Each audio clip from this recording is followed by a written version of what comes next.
70,000 لوگ ایسے ہیں جو بغیر حساب جنت میں جائیں گے، ان کا کوئی حساب نہیں ہوگا۔ اللہ اپنے کرم سے انہیں یوں ہی جنت عطا فرمائے۔ صحابہ نے عرض کی یا رسول اللہ صلی اللہ علیہ وسلم وہ کون ہیں؟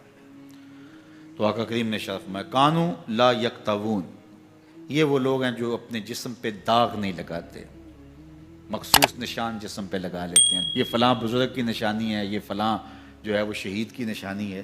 اللہ نے جب تمہیں سالم الاعضاء پیدا کیا ہے تو اپنے بدن کو تم کیوں نشانی، اس نے ساری نشانیاں لگائی ہیں، اس کی نشانیاں اتنی پکی ہیں کہ اس نشانیوں میں فرق بھی نہیں لگتا نا۔ یہ تمہارے انگوٹھے کی نشانی ہے، 6 ارب انسانوں کو لے آؤ اور نشان انگوٹھا لے آؤ، کسی ایک کا بھی نہیں ملے گا۔ یہ نشانی تمہارے رب نے لگائی۔ جیسی صورت تمہاری ہے ایسی صورت کسی اور کی نہیں بنائی، تمہیں منفرد بنایا اس میں۔ پوری کائنات میں سارے لوگ تمہارے جیسے ہیں لیکن تم پھر بھی الگ دکھائی دیتے ہو۔ سب کی 2 آنکھیں، سب کا ناک، سب کے ہونٹ، سب کا رنگ ملتا جلتا، لیکن سب کی شکلیں الگ ہیں۔ یہ زید ہے، یہ بکر ہے، یہ عمر ہے، یہ آس ہے، یہ فلاں ہے۔ دوسرے وہ ولا یسترقون، اور وہ رقیہ نہیں کرتے، یہ چھو منتر جادو ٹونا ہر وقت عاملوں کے پاس بھاگے پھرتے ہیں، اور وہ انہیں جو ہے وہ غلط سلط ٹوٹ کے ٹونے بتاتے ہیں اور وہ کرتے رہتے ہیں۔ عجیب لوگوں کے نفسیات ہوتے ہیں، صبح سے لے کر شام تک اسی چکر میں رہتے ہیں اور پھر ساری زندگی ان توہمات سے نکل ہی نہیں پاتے۔ اللہ نے تمہیں پیسے دیے ہیں، نئی گاڑی تم نے خریدی ہے، چھوٹے بچے کا جوتا کیوں باندھ دیا آگے تم نے؟ جوتا باندھنے سے اگر یہ ایکسیڈنٹ سے، حادثے سے گاڑی بچ سکتی ہوتی ہے تو پھر پاکستان کے جتنے PIA کے جہاز ہیں سب پر باندھ دینا چاہیے، سب پہ جوتے لٹکے ہوئے ہوں۔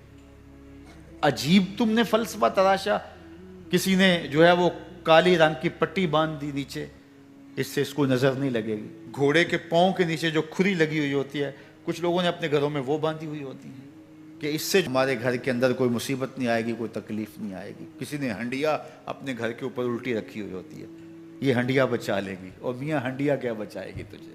اللہ کے قہر سے کچھ نہیں بچا سکتا۔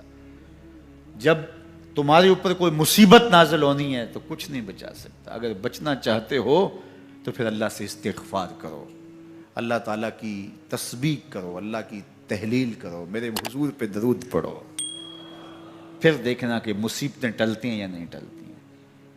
تو یہ خام خواہ کے رقیے اور یہ عامل لوگ جو ہیں ان کا تو کام ہی یہی ہے، ان کا کام چلتا ہے لوگ ذوف الاعتقادی میں مبتلا رہیں، اور یہ کہہ دیتے ہیں کہ آپ کے خاندان میں ایک منحوس عورت ہے، یہ اس کا کیا ہوا ہے، تو کوئی نہ کوئی منحوس تو پہلے ہی انہوں نے طے کر رکھی ہوتی ہے، فوراً ذہن وہاں جا کلک ہو جاتا ہے۔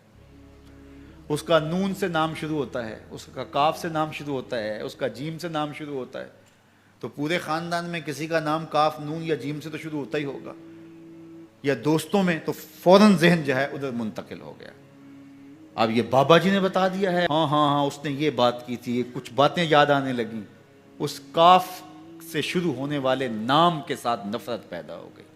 اس بابے نے نفرت کا کاروبار کیا ہے، اس نے تو 100 روپے 200 روپے لے لیے لیکن 2 انسانوں کے اندر نفرت ڈال دی۔ اس کا گریبان کل قیامت کے دن پکڑا جائے گا۔ ان ملنگوں کے پاس، ان ذوف الاعتقادی کو پھیلانے والوں کے پاس کبھی نہ جاؤ۔ تمہیں مصیبت پڑی ہے، تمہیں لگ رہا ہے کہ شاید میرے اوپر جادو ہے، تو پڑھو نا سورہ بقرہ، جادو جڑ سے اکھڑ جائے گا۔ 40 دن اپنے گھر میں سورہ بقرہ پڑھو، برکت ہوگی۔ کہتے ہیں مولوی صاحب 40 دن تو نہیں پڑھی جا سکتی، 2.5 پارے، ہمیں کوئی تعویذ ہی کر دیں۔ ہم شارٹ کٹ چاہتے ہیں نا، روزانہ صبح 2.5 پارے سورہ بقرہ پڑھیں، یہ تو ہم سے نہیں پڑھی جائے گی، تو آپ کوئی تعویذ ہی لکھ دیں۔ کاروبار میں برکت نہیں، میں کہتا ہوں پڑھو نا سورہ واقعہ، 3 رکوع ہیں، برکت ہوگی۔ ہم کہتے ہیں ہمیں تعویذ ملنا چاہیے، بس وہ ہم گلے میں رکھ دیں، بٹوے میں رکھ لیں، پرس میں رکھ لیں، اور ہمارا کام ہو جائے، ہمیں کچھ بھی نہ پڑھنا پڑے، ہمیں وضو تک نہ کرنا پڑے، نماز نہ پڑھنی پڑے، اور برکت ہو جائے۔ ایسے برکت تو نہیں آتی۔ اس لیے چھوڑو ان کی جان، آؤ قرآن مجید پہ آؤ، آؤ سجدوں پہ آؤ، آؤ دعاؤں پہ آؤ۔ سحری کے وقت اس کی رحمتیں آواز دے رہی ہوتی ہیں، حل میں مسترزقن، ہے کوئی رزق مانگنے والا، اور تم اس وقت سوئے ہوئے ہو، سارے دن ٹھوکریں کھاتے ہو۔